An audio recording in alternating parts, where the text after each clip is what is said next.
오늘의 헤드라인입니다. 국내 연구진이 인체에 해를 주지 않고 물속 세균을 없애는 친환경 항균제를 개발했습니다. 세균을 죽이는 활성산소를 이용하는 원리인데 필터로 만들면 정수기 등의 가전에 적용할 수 있을 전망입니다. 삼성전자가 접는 스마트폰의 일부 기술을 공개했습니다. 7.3인치의 화면을 안으로 접어 주머니에 들어갈 정도로 만들었는데 완성품은 내년 초에 나올 예정입니다.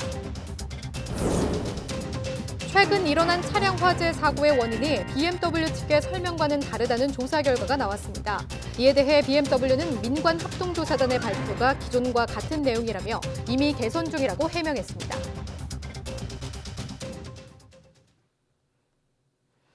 시청자 여러분 안녕하십니까? 11월 8일 목요일 사이언스투데이입니다. 오늘은 전국에 강풍을 동반한 많은 비가 내리며 미세먼지를 말끔히 씻어낼 것으로 보입니다.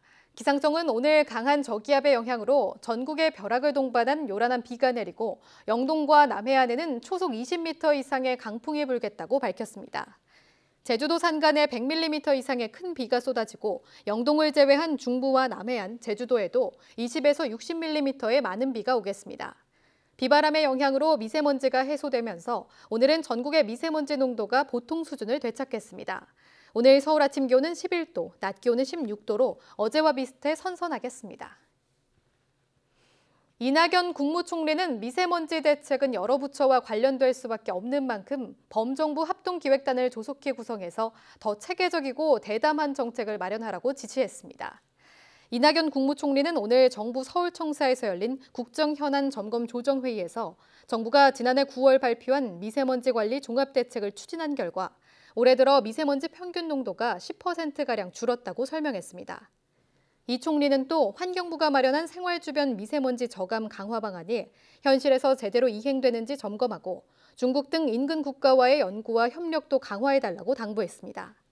이 총리는 이와 함께 자율주행차에 관한 선제적 규제 혁파와 관련해 자율주행차의 기술 개발과 상용화에 걸림돌이 될 규제를 미리 정비하고자 한다며 앞으로 수소차와 전기차, 드론에 대해서도 선제적으로 규제 혁파를 계속하겠다고 말했습니다. 가습기 살균제 사건 이후 친환경 항균제에 대한 관심이 계속 커지고 있는데요. 국내 연구진이 물속 세균을 효과적으로 제거할 수 있는 친환경 항균제를 개발하는 데 성공했습니다. 양회영 기자입니다. 최악의 화학물질 참사로 꼽히는 가습기 살균제 사건. 살균제 독성 물질이 사망과 폐질환의 원인으로 지목되면서 인체에 무해한 항균제에 대한 관심이 높은 상황입니다.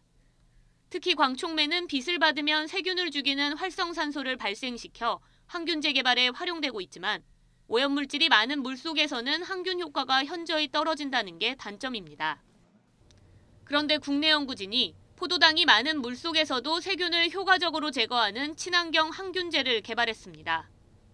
새 항균제는 기존 광촉매에 포도당 산화 효소를 붙여 만들었습니다. 물속 포도당 농도가 늘수록 효소에 의해 항균제가 더 많은 활성산소를 만들어내 세균을 90% 가까이 제거합니다. 굉장히 미생물 농도가 많은 상황에서는 독성이 있는 물질들을 많이 사용하게 되는데 저희가 이제 개발한 이런 복합체를 사용을 하면 자체적으로 존재하는 그런 포도당을 산화시키고 그래서 거기서 나오는 이제 그 성분으로 항균을 시킬 수 있기 때문에 연구진은 개발한 항균제를 필터 형식으로 만들면 소형 가전이나 정수기 등에 활용할 수 있다고 설명했습니다. 촉매 고정화를 통해서 연속 사용이 가능하고 외부의 노출이 최소화되는 그런 기술 형태로 개발하는 것이 저희의 이제 추후 추가적인 연구 계획이 되겠습니다. 또 미세먼지와 같은 대기 중 오염물질 제거에 친환경 항균제를 사용할 수 있도록 후속 연구도 진행할 예정입니다. YTN 사이언스 양회영입니다.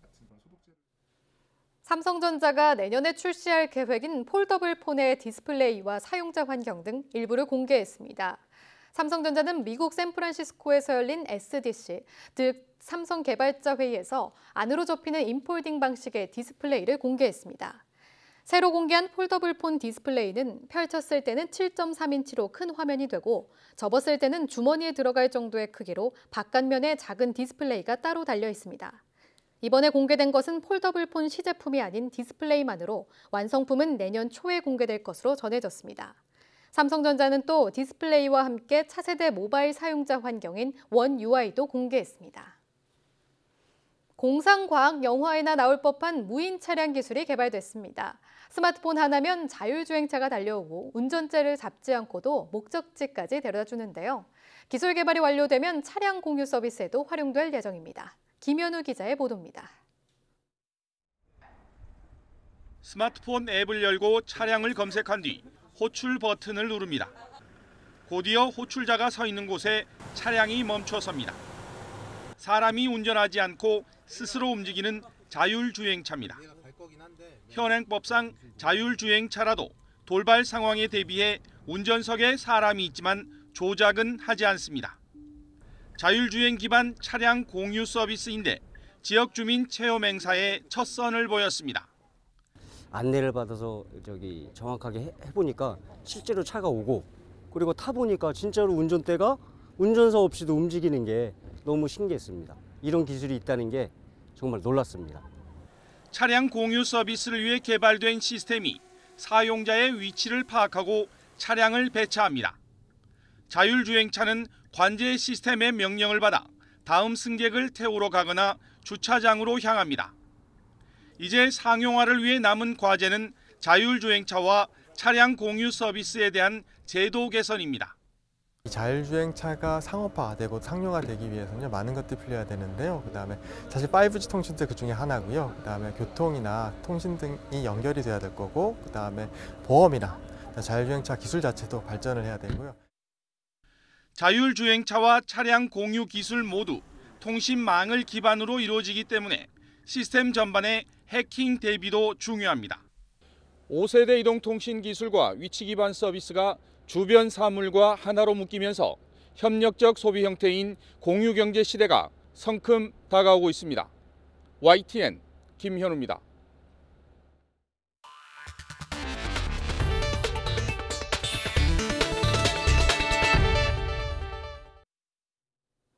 최근 몇 달 동안 달리던 BMW 차량에서 잇따라 불이 나자 BMW는 자체 원인 분석에 따라 리콜을 실시하고 있습니다.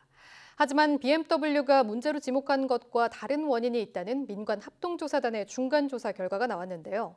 추가 리콜 가능성이 커졌습니다. 신윤정 기자가 보도합니다. 지난 8월 올해 들어서만 30대가 넘게 불타고서야 대국민 사과에 나섰던 BMW. 화재 원인은 디젤 차량의 배기가스 재순환 장치, 즉 EGR 쿨러의 냉각수 누수 현상이라고 밝혔습니다. We are confident that we have found the root cause, and this has become clear to us. The root cause is a leaky cooler module, as stated on a number of occasions as well. And there is one spot where higher temperatures can arise, as I mentioned, where the AGR valve is. 하지만 이후에도 화재는 계속됐고 심지어 리콜받은 차량에서도 불이 나자 원인 분석이 잘못된 것 아니냐는 지적이 이어졌습니다. 그리고 교통안전공단과 민관합동조사단은 BMW가 원인으로 지목한 EGR 바이패스 밸브가 아닌 EGR 밸브가 화재와 관련이 있는 것으로 확인됐다며 중간 조사 결과를 발표했습니다. 열린 EGR 밸브를 통해 고온의 배기가스가 나와 EGR 누수 쿨러에 퇴적된 침전물 등과 접촉하면서 불티가 발생하고 불티가 흡기 시스템에 붙은 뒤 공기와 만나 화재가 일어난다고 설명했습니다. 이런 과정에서 흡기 계통에 천공이 생기고 불티가 엔진룸으로 옮겨가며 화재가 발생한다는 겁니다. 쿨러 쪽에 누수를 통해서 나오는 찌꺼기가 불이 붙은 요인이 바이패스 밸브가 아니라 EGR 밸브 쪽에 해당이 됐다는 거, 또 두 가지가 동시에 불량일 때 불이 났다는 것도 굉장히 특이한 사항 중에 하나라고 볼 수가 있고요. BMW 분석과는 다른 원인이 드러나면서 추가 리콜이 이뤄질 가능성을 배제할 수 없게 됐습니다. 하지만 조사단이 이런 중요한 내용을 기습적으로 배포하고 추가 설명이나 여러 차례 인터뷰 요청도 거절해 조사 자체의 신뢰성에 의문이 제기되고 있습니다. YTN 신윤정입니다. 이렇게 차량 화재 원인이 EGR 엔진 배기가스 재순환 장치 밸브 문제라는 한국교통안전공단 민관합동조사단의 중간조사 결과에 대해 BMW 코리아는 기존과 같은 내용이라며 이미 개선하고 있는 사안이라고 해명했습니다. 또 쿨러만 아니라 밸브도 화재 원인으로 파악해 국토교통부에 보고한 상태라며 리콜을 통해 쿨러와 밸브 모두 교체하고 있다고 설명했습니다. 이와 함께 다른 문제로 지목된 흡기 다기관 내 구멍 발생 현상에 대해서는 교체 작업을 제안했다며 국토부의 결과를 기다리고 있다고 덧붙였습니다. 연구개발 특군의 첨단 기술 기업 지정 요건이 완화됩니다. 과학기술정보통신부는 규제 개선 등을 위해 이 같은 내용을 담은 연구개발특구법 시행령 일부 개정안을 마련해 입법 예고한다고 밝혔습니다. 세금 감면 혜택이 주어지는 첨단 기술 기업은 특구법에 기술 집약도가 높고 기술 혁신 속도가 빠른 기술 분야의 제품을 생산하고 판매하는 특군의 기업으로 규정돼 있습니다. 인도네시아 보르네오 섬에서 인류 역사상 가장 오래된 벽화로 추정되는 동굴 벽화가 발견됐습니다. 호주 그리피스 대학과 인도네시아 국립 고고학 연구센터 등은 보르네오 섬 동부 칼리만탄의 석회암 동굴에서 5만 2천 년에서 2만 년 전에 그려진 동굴 벽화들을 발견했다고 밝혔습니다. 특히 손바닥을 벽에 대고 입으로 염료를 뿜는 방식으로 그린 손바닥 스텐실은 최고 5만 2천 년 전 것으로 기존에 알려진 가장 오래된 벽화보다 1만 2천 년 빠른 것입니다. 이는 선사시대 동굴 벽화가 유럽에서 처음 등장했다는 오랜 믿음과 달리 동남아시아에서도 독자적으로 발생했음을 의미해 주목됩니다. 이번 연구 결과는 국제학술지 네이처에 실렸습니다. 약용작물인 황기와 지치는 예로부터 한약재로 많이 사용되는데요. 이 황기와 지치로 만든 복합물이 무릎 연골을 보호하는 등 관절 건강에 도움을 준다는 연구 결과가 나왔습니다. 이성우 기자입니다. 황기는 피로와 식욕 감퇴 등의 증세를 치료하는 데, 지치는 혈액순환 촉진과 해열 등의 치료에 이용돼 왔습니다.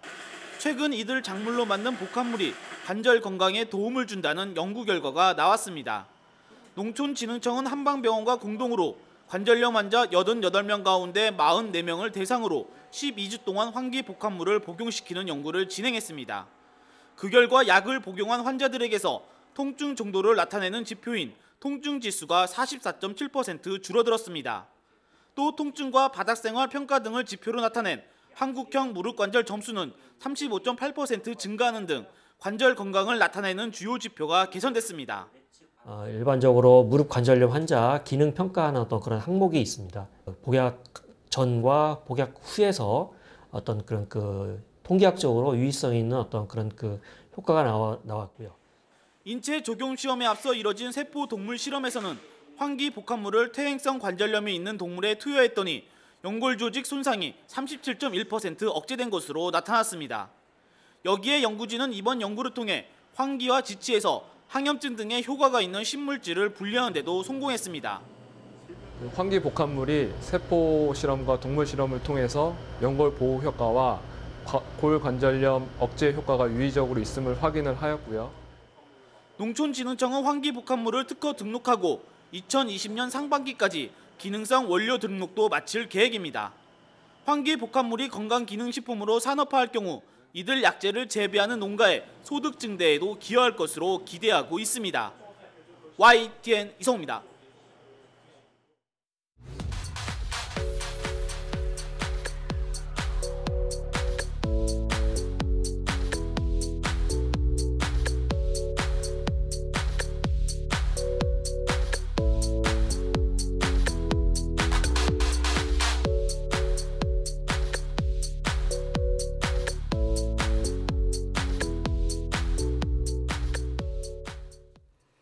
우리는 자연 속에서 다양한 동물들과 함께 살아가죠. 이런 야생동물들이 건강하고 안전하게 살 수 있도록 보이지 않는 곳에서 노력하는 분들이 많은데요. 오늘 오후 4시 사이언스데이에서는 야생동물 수의사 정동혁 센터장과 함께 야생동물의 보존과 복원에 대해 알아보겠습니다. 오늘 오후도 많은 시청 부탁드립니다. 시청해주신 여러분 고맙습니다.